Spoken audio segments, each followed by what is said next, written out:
Então dizer que Jesus era milionário, que os apóstolos... Isso aí é uma heresia gritante. Dizer que o crente só pode ser... Para confirmar que ele é crente mesmo, ele tem que ser próspero, financeiramente rico, não sei o que lá, é uma heresia gritante. A gente tem que tomar cuidado com as coisas que a gente ouve, e eu penso assim, cada um serve na igreja que merece, né? Porque você tá lá, você não vai amarrado. Você vai porque você quer ir. Então você está lá ouvindo, a igreja fica meia hora falando de dinheiro e 5 minutos falando de Jesus. Procura uma igreja que fala de Jesus.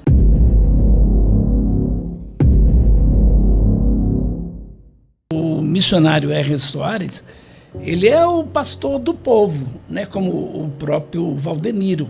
Mas esses pastores apregoam também essa ideia de você ser próspero. Eles têm as campanhas, inúmeras campanhas acontecem na Igreja Internacional da Graça, na Igreja Mundial, na Igreja Plenitude. Então você tem uma turma aí que eles são chamados de pregadores da teologia da prosperidade e confissão positiva, porque está muito relacionado, não tem como você separar então, pode ser que a teologia da prosperidade da confissão positiva. Um pesa mais sobre cura, o outro mais sobre outros assuntos, mas está dentro da confissão positiva.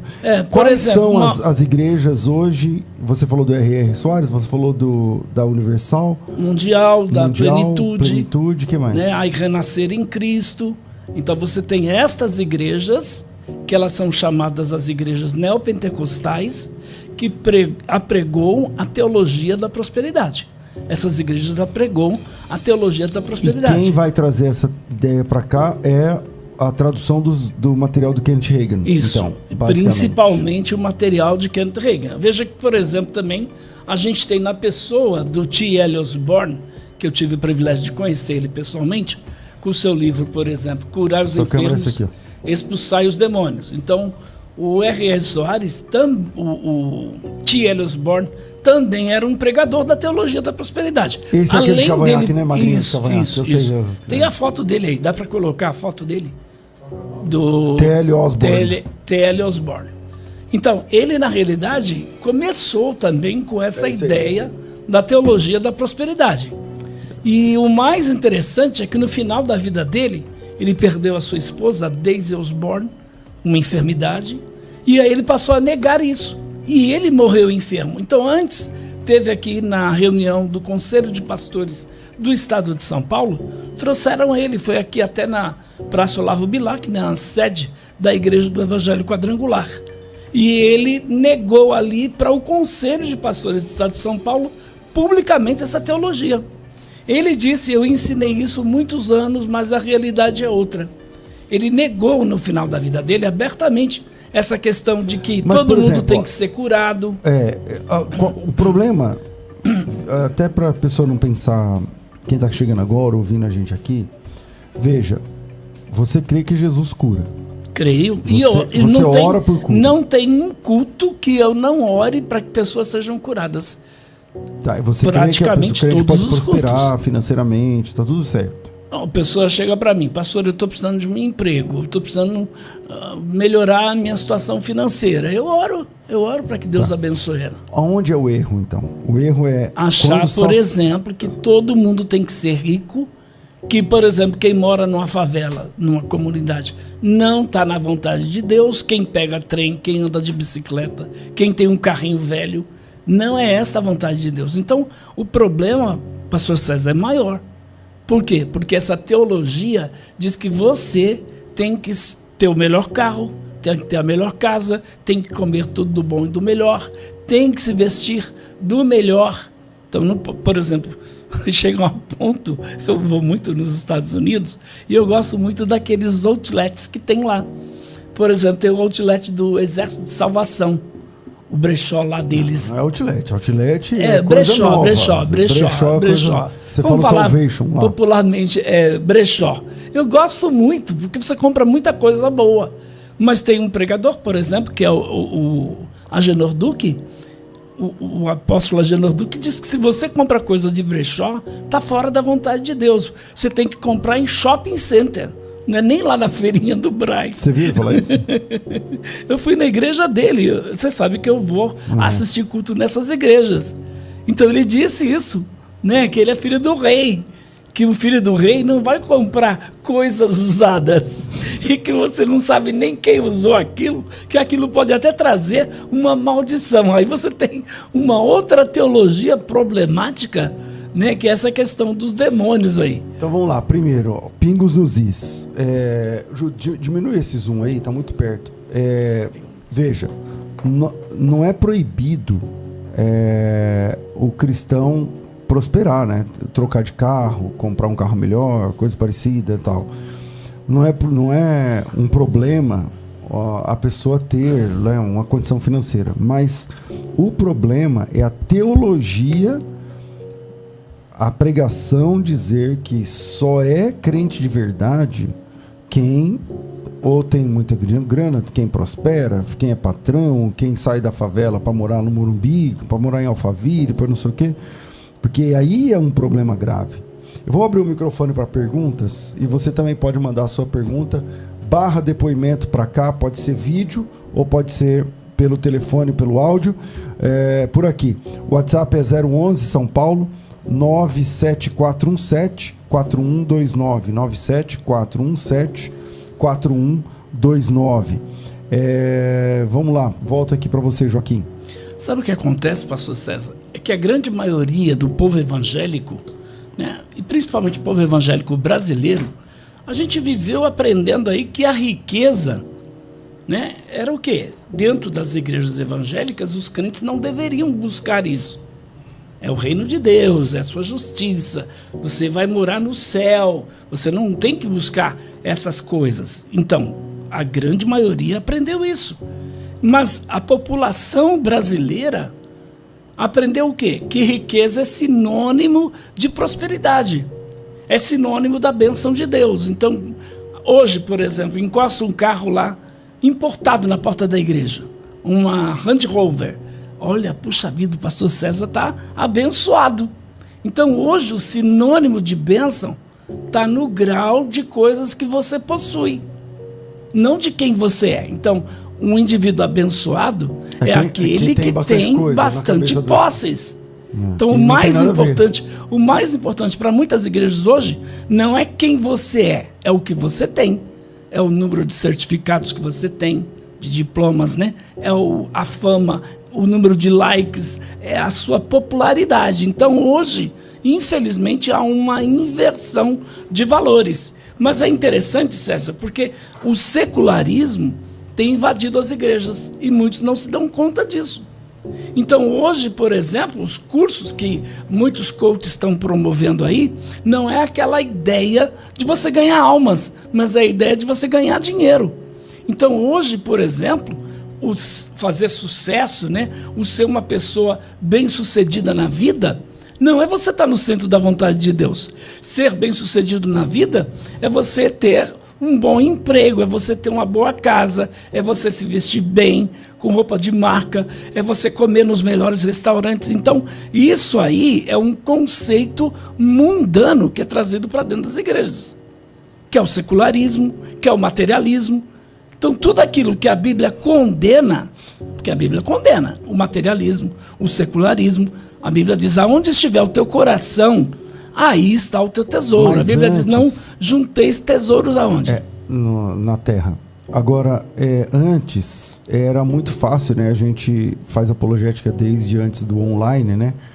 Então, você falava assim, ó, tem meia dúzia de pessoas aqui no Brasil trazendo essa doutrina. E tinha mesmo, meia dúzia. Não tinha 10 pessoas. Não. Era meia dúzia. Só que hoje são milhares, né? Porque aí você não tem como apontar mais nomes, você não tem como saber quais. Dá para saber esses por onde começou. Dá também para saber esses que estão aí na mídia, em evidência. Isso, por onde começou, ou os que estão fazendo mais barulho. Isso. Agora, não tem mais como saber, né? Então a melhor coisa é vacinar o povo, quem quer saber de Bíblia, falando, isso aqui é Bíblia, isso aqui não é. Isso aqui é Bíblia, isso aqui é a invenção das pessoas. Então, ter esse trabalho. Vamos lá, tem ouvinte aí, Júnior? Áudio. Dá uma enquadrada, eu não sei se aparece para você aí que está torto, mas vamos lá. Tem áudio, vamos para o áudio. Alô? Alô não, solta, né, áudio. Bom dia, pastor César. Bom dia, pastor Joaquim. Meu nome é Willy, sou da Igreja Internacional da Graça. Tem alguns pontos que eu não concordo, mas isso que o pastor falou da teologia da prosperidade, que o R.R. trouxe, não sei se trouxe, mas nunca vi ele falando que quem era pobre não tinha parte com Deus. A única coisa que eu já vi ele falando, que Deus, quando você vem para Cristo, a prosperidade, o Espírito Santo vai te limpando, e você pode morar em uma favela, seu barraco vai estar limpinho, você vai pagar o seu nome. Nunca vi ele falando que tinha que curar todo mundo, que todo mundo tinha que ser santo, limpo. Nunca vi isso, não. Sinceridade, não estou falando algo que eu não vi. E eu tenho vários pontos contra até a Igreja Internacional, que eu faço parte, mas isso eu nunca vi ele falando, que quem só tem parte com Deus é quem está curado ou tem dinheiro. Essa foi a minha fala, né? Inclusive, o Joaquim falou, não, peraí, vamos lá, vamos separar uma coisa da outra. A confissão positiva é uma linha, como é que eu vou te falar? É uma base. E é essa base que sustenta, por exemplo, a teologia da prosperidade. Então, não é o contrário. Então, o pessoal da teologia da prosperidade é sustentado sobre a base da confissão positiva. E a confissão positiva é o Kenneth Hagin. E quem trouxe o Kenneth Hagin foi o R.R. Soares mesmo. Isso é um fato. Porque foram traduzidos os livros do Kenneth Hagin. Kenneth Hagin, T.L. Osborne, Gordon Lindsay. Isso. Era um material que ele trazia à época, né? Mas aí, sobre essa fala. Por exemplo, tá aqui, ó. Esse livro... A sua câmera é sempre esse aqui. Esse livro, Joaquim, é do R.R. Soares. O que ele diz aqui? A sua saúde depende do que você fala. Sua saúde depende do que você fala? Peraí, então vamos sair nos hospitais aí, dizendo para as pessoas, pronuncia aí, já estou curado, não tenho câncer, não vou morrer. Não é verdade, esta não é a realidade da vida cristã. A sua saúde não depende daquilo que você fala, depende de outros fatores, não isso. E eu não nego que existem também as doenças psicossomáticas. E no outro programa eu vou trazer, então, as declarações do R. Soares com relação a essa questão da prosperidade, que ele disse que não é verdade. Então vamos lá, vamos separar, porque eu não lembro, eu disse, vou repetir. Eu tenho, não tenho aqui os livros. Eu trouxe só esse. Soares falando que o crente tem que ser rico. Olha aqui. Eu sei que ele fala muito sobre o negócio da saúde. Então, a sua saúde depende do que você fala. O que é isso? Confissão positiva. Exatamente, confissão positiva. Então, se você pronuncia coisas positivas acontecerão. Se você pronuncia coisas negativas acontecerão. Bom, a gente tem que entender que o R.R. Soares, como eu falei, ele trouxe os livros de Kenneth Hagin. E quem diz isso aqui? Quem diz isso? Está aqui o livro. É o livro do próprio Kenneth Hagin. Então, a gente tem os livros do Kenneth Hagin aqui, e o próprio Kenneth Hagin vai dizer isso. Não só isso, porque o Kenneth Hagin ensina essa questão também de você pronunciar as bênçãos, porque se você pronunciar coisas ruins acontecerão. Até tem um outro livro aqui, Há Poder em Suas Palavras, de Don Gossett. Um dos livros mais vendidos da editora Vida. Quer dizer, aí tem os 10, nunca mais direi estou enfermo, nunca mais direi não tenho condições financeiras, nunca mais direi vou morar num barraco, tem os 10 aí, então, mas, nunca mais. Eu concordo, e aí vou falar aqui, vai ser um fogo amigo aqui, porque é o seguinte, na década de 90, você vai lembrar disso, você é apologista, você sabe disso, na década de 90, a Igreja Assembleia de Deus começou a divulgar aquele livro do Paul Yong-Cho. Quarta Dimensão. A Quarta Dimensão. Isso. A Quarta Dimensão, meu amigo, trouxe até confissão positiva pura. Você tá entendendo? Pura. E dentro da Assembleia de Deus. E aí começaram a falar que ele era pastor da Assembleia de Deus da Coreia, porque acho que nem chama Assembleia de Deus, mas aí na época falava. E então você tem uma infestação da teologia da confissão positiva. Você já ouviu falar nesse pastor, Gary Hines? Já. Inclusive o pai dele foi quem traduziu. Que fez aquele material o pai dele traduziu a Bíblia Dakes. Que a Bíblia Dakes é fortemente influenciada por quem? pela teologia da confissão positiva e teologia da prosperidade. Tanto é que a Assembleia de Deus, quando publicou a Bíblia Dake pela primeira vez, eu conversei com o Ronaldo, conversei com o pastor Antônio Gilberto. O pastor de Jundiaí, o Ezequias carteirou lá e parece que aí tiraram. Mas a Bíblia está por aí. Não, parece que é uma versão diferente que eles fizeram. E passaram por inúmeras adaptações, mas mesmo assim é uma Bíblia problemática. Extremamente problemática. Agora, a Bíblia Dake. Você então, pega o livro do Gary Hines, por exemplo. Trazendo aqui que é o seguinte, o poder da língua. Aí, o poder da língua. Qual é o poder da língua? Eu estou trazendo aqui que é o seguinte: essa ideia da confissão positiva, ela também entrou em igrejas como, por exemplo, batistas, presbiteriana, não lembro, mas Assembleia de Deus. Entrou em vários pastores foram influenciados por essa teologia.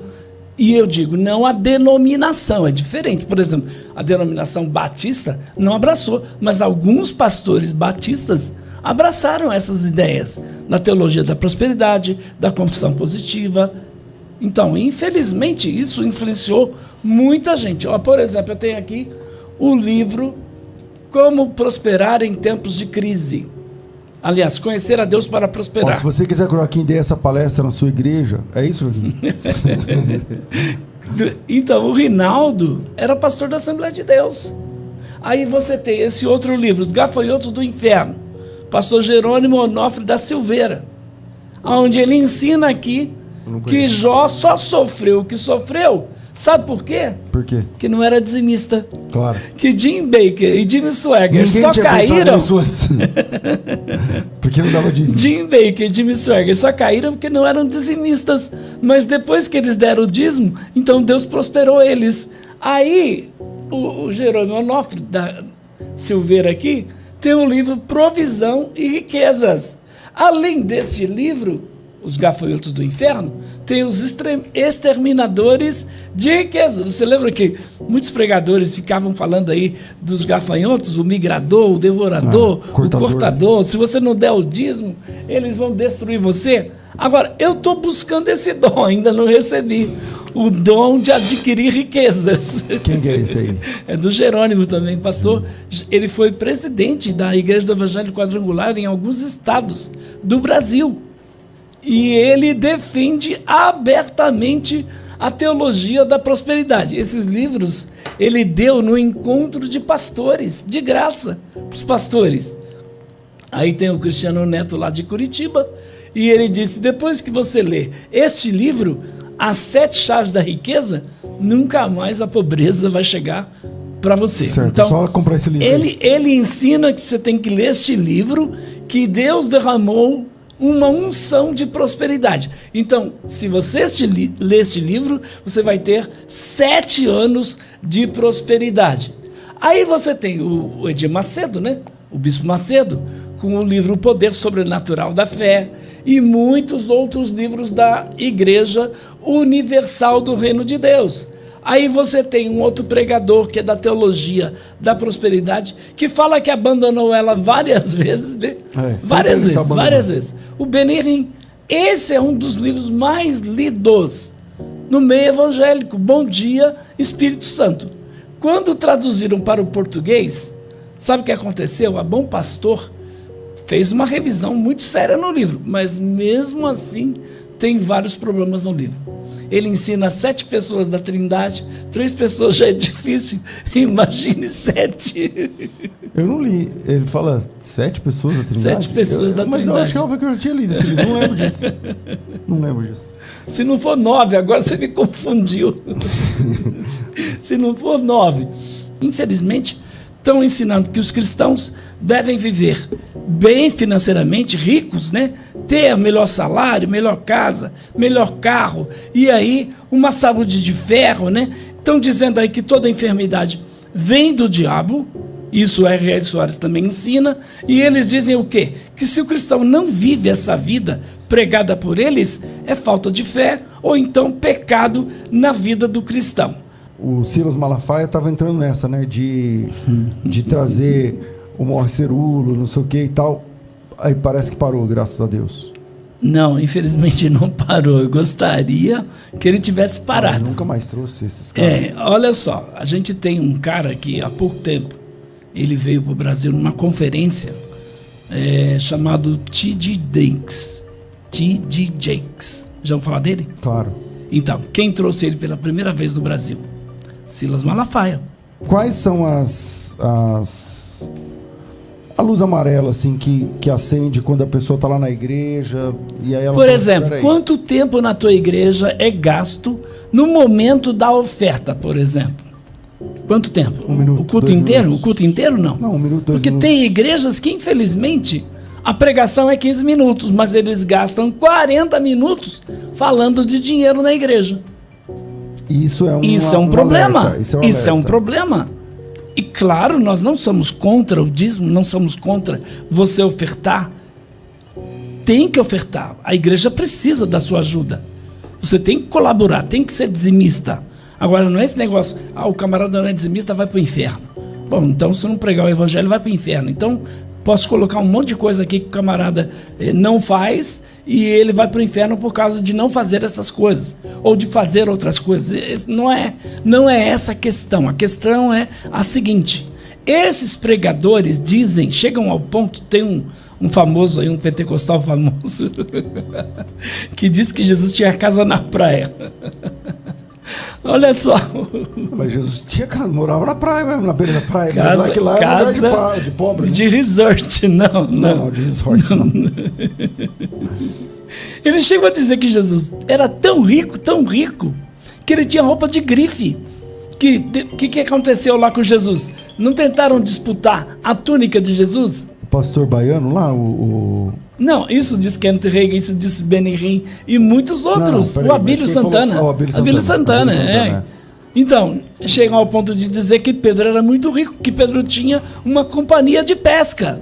Que Jesus era tão rico, que ele andava num Rolls Royce da época. Ora, Cadillac, o jumento... Cadillac.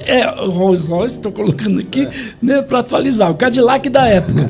Ora, peraí, o Cadillac não era dele, era emprestado. Ele não tinha o dinheiro para pagar o imposto. Jesus... veja só, então, dizer que Jesus era milionário, que os apóstolos... Isso aí é uma heresia gritante. Dizer que o crente só pode ser... Para confirmar que ele é crente mesmo, ele tem que ser próspero, financeiramente rico, não sei o que lá... É uma heresia gritante. A gente tem que tomar cuidado com as coisas que a gente ouve. E eu penso assim, cada um serve na igreja que merece, né? Porque você tá lá, você não vai amarrado. Você vai porque você quer ir. Então você tá lá ouvindo. A igreja fica meia hora falando de dinheiro e 5 minutos falando de Jesus. Procura uma igreja que fala de Jesus. Isso. Que pregue a Bíblia. Jesus. Porque esses camaradas até se utilizam da Bíblia, mas de uma forma deturpada.